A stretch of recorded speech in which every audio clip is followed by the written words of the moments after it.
Hey there, I just wanted to let you know we have an amazing interview behind the scenes with piano player Russell V. What started out as a general interview turned into a talk with one of the most amazing people we have ever met. What do you think? Let me know what you think about Russell in the comments below, but first, let's watch it together.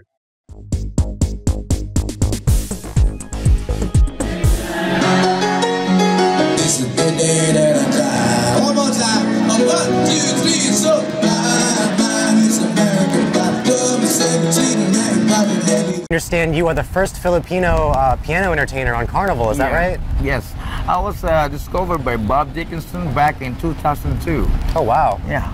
So Before that, I was in the supper club back in the days 2002. That was December 16 when I first came on the ship. What is that, the supper club? The supper club is a place where you dine, and it's very conducive for people who likes to have a quiet evening. And I played the piano with one singer. Back then it was duo, and they call it the supper club duo. And then I was playing a lot of good songs and people singing along, and Bob said, "Oh, this guy is better with the piano bar. Why don't we just put him in the piano bar?" So I thought, yeah, what's a piano bar? So they didn't know what piano bar is all about. So, and they tried to put me like in a week of gig in the piano bar just to try out, because I'm a Filipino. So they don't know if Filipino can do it in the piano bar atmosphere, American piano bar. I didn't know that then. So when I started playing after a week, it was packed and people were happy, and I said, "Oh my God, piano bar is a great gig." And then after the next year, I went to Miracle in Europe, and then I resigned from this position, and they took my resume and everything, and they applied me as a piano bar. And back then, when I had this piano bar, it says piano bar Filipino. So, what? Are you piano bar Filipino? Yes. Can you do the gig? And can you do the songs, American songs? So, yeah, I've been around. I played a lot of music before. So back then I realized this is a good gig, and I started to enjoy it. And I like singing and playing for people. I love people singing along with me at the same time, and I love the atmosphere. It's a happy atmosphere, and this is what I like to do. From that time on, I said, I'm gonna be the piano bar guy.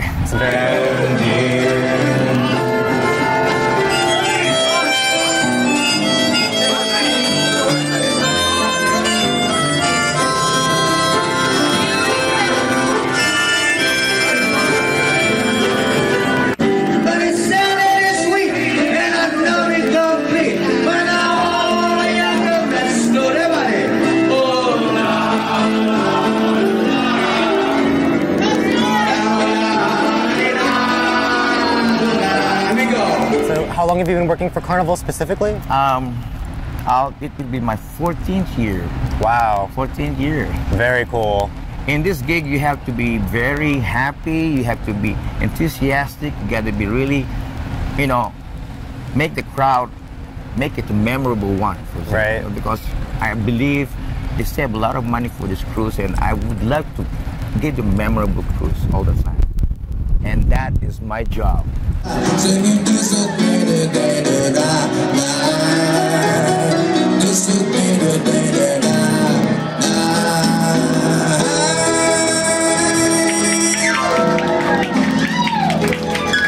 During my gig as a piano bar performer, I have a lot of challenges. The challenges I have was the songs that I have. When I started, was only about 80 songs, because I'm a bass player. I'm not a piano player. Gotcha. But then I started to work on songs, new songs. Every time guests give me a song that I don't have, I download them and learn them at the same time. So the next day when they come back, they say, "Oh, you can play the song?" Yeah, it's for you, especially for you. So I always tell them. Beautiful. So I make them very special for them. It's awesome. So do you get to pick your own music? Yes. Very And cool. I also have added some of the songs that it's like the American music, the Midwest, the Southern songs, New York people from California, everything that's under the sun, because in the piano player, you will never know who comes in the piano. Sometimes, like spring break now, we have a lot of Metallica, a lot of Bon Jovi, a lot of, Meatloaf, a lot of course, John Denver, country music, Johnny Cash, and also a lot of songs from the older stuff, you know, like Engelbert Humperdinck, Tom Jones. You know, I have a lot of those. I was a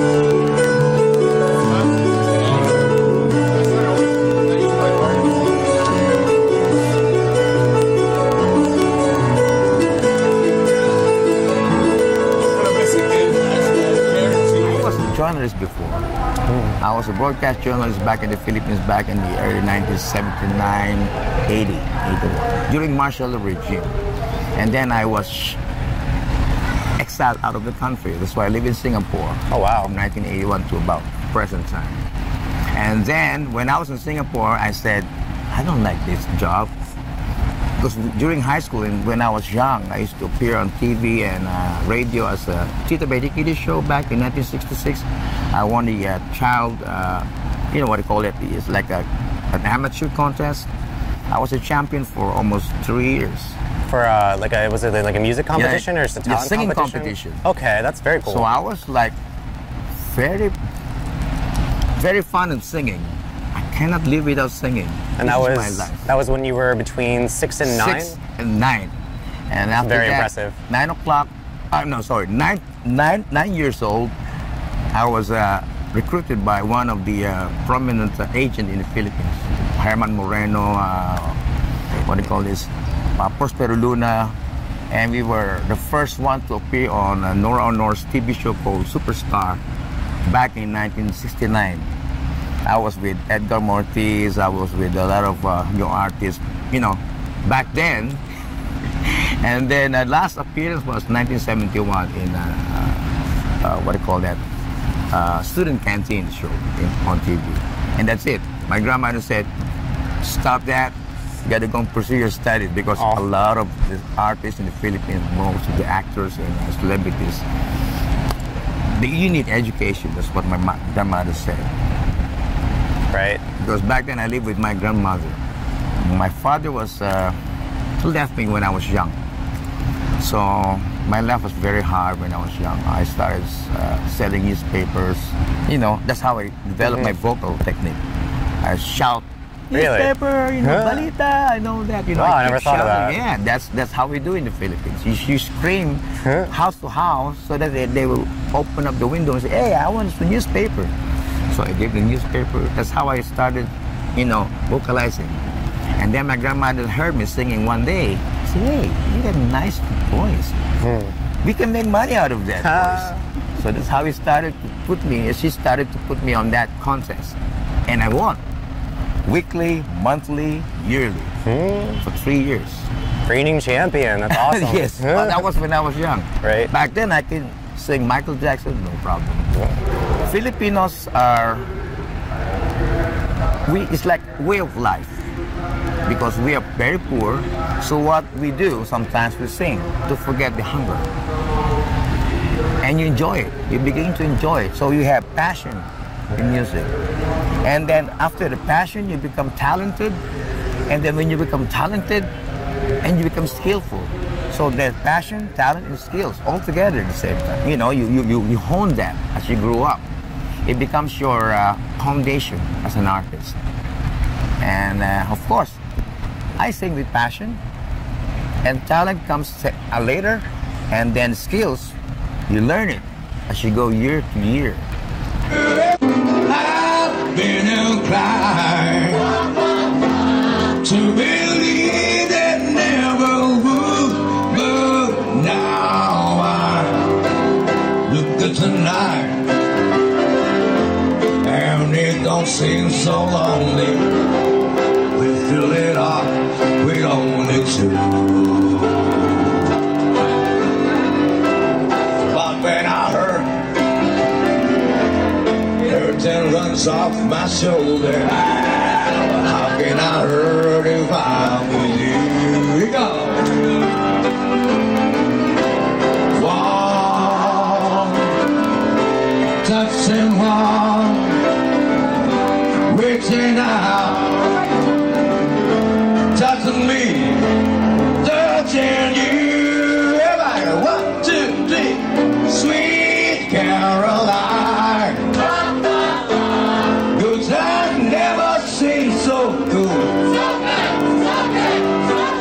I understand you know several different languages, including Mandarin, Malaysian, Tagalog. Okay.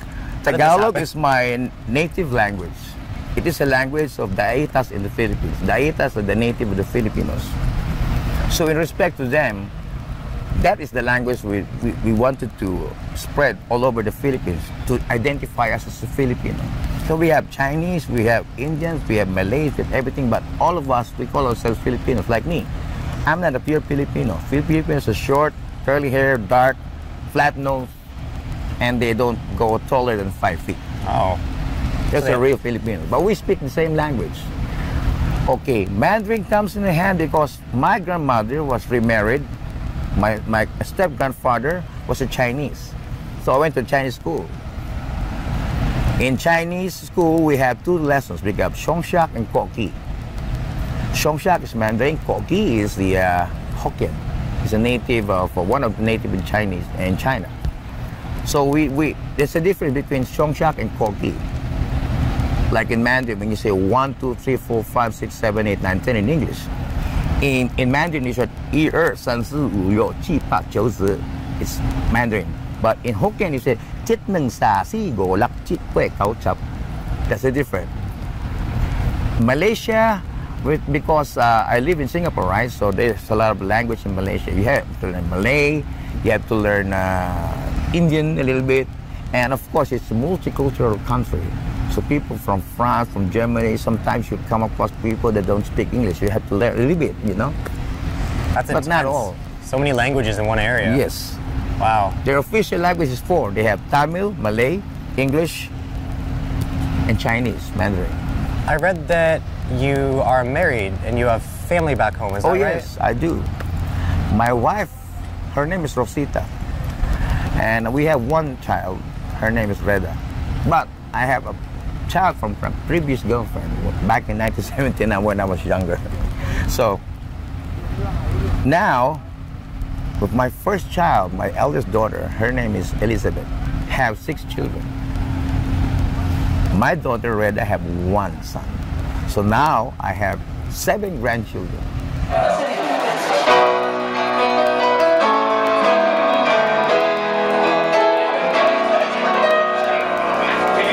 Goodbye, Norma Jean. Though I never knew you, I know you had a grace to walk up with those around to grow. They crawl down on the good work and then whisper to your brain, said you want to feel and make it change someday.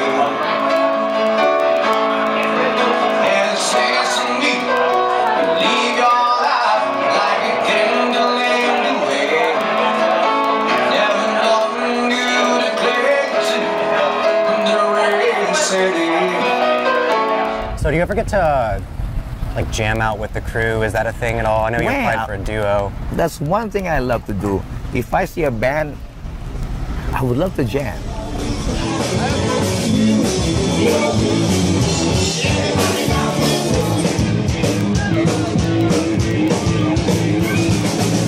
You're playing so good, oh yeah. Take the weight off your heart. You're burning your song. I can tell you, I've been watching you fly. I can tell you, you don't always try. You can fly if you want to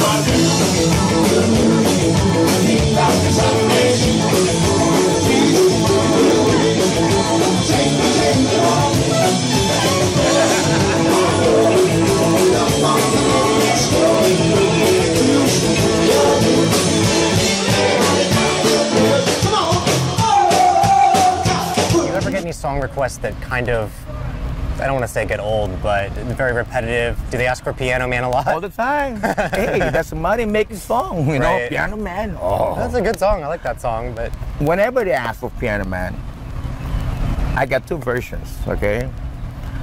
I got the free version and the paid version. It's a trick. It's a trick. You know, we Piano Bar men do that all the time. But if they requested a song that's like big crowd, even if without tip, I don't care. If I'm happy, if they're happy, I play it the way it is with harmonica and the piano.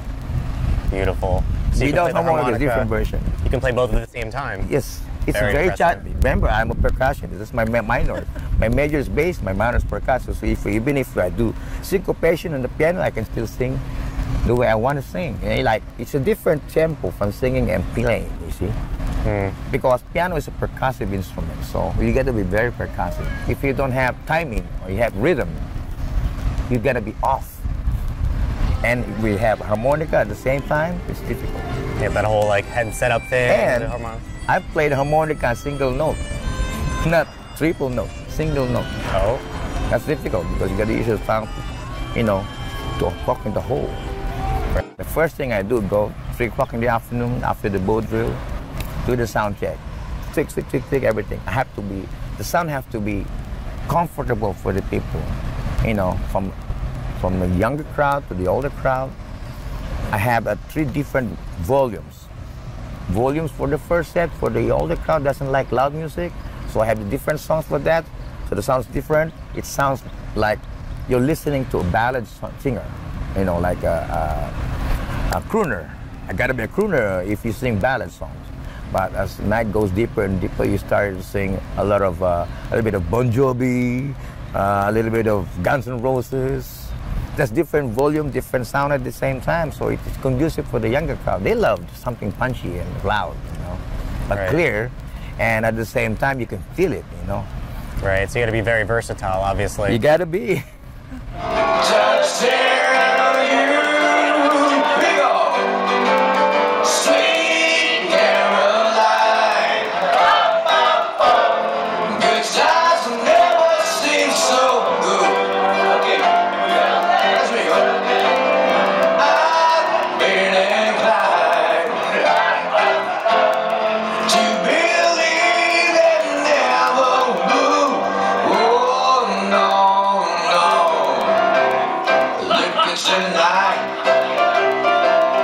How long is your contract for? Well, it depends. Sometimes you work for 3 months, 6 months at a time, and sometimes, like before, I used to work like 11 months and 3 weeks. I gotta go home, Right.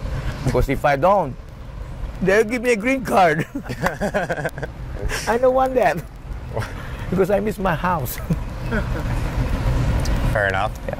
So now we work from 2 months, 3 months at a time. Like here, I'll be here until about July 1. Then I'll be in Freedom. I'll be in the Fantasy, Alabama. And then after Fantasy, I'll be in Freedom in October, probably until next year. Been through all the boats yet? Mostly. Most of them.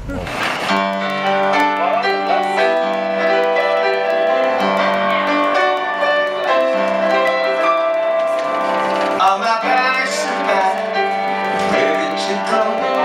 I'm standing here outside the door.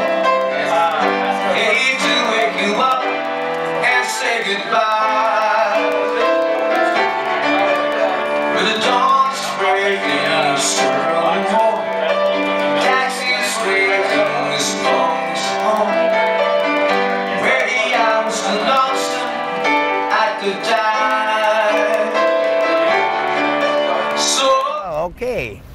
Carnival's the best cruise line in the world. We've been with the company for many years. And guys, don't miss your boat all the time. Okay? Very nice. Well, thanks. See you at the piano bar. Yes, definitely. I hope to see you play one day.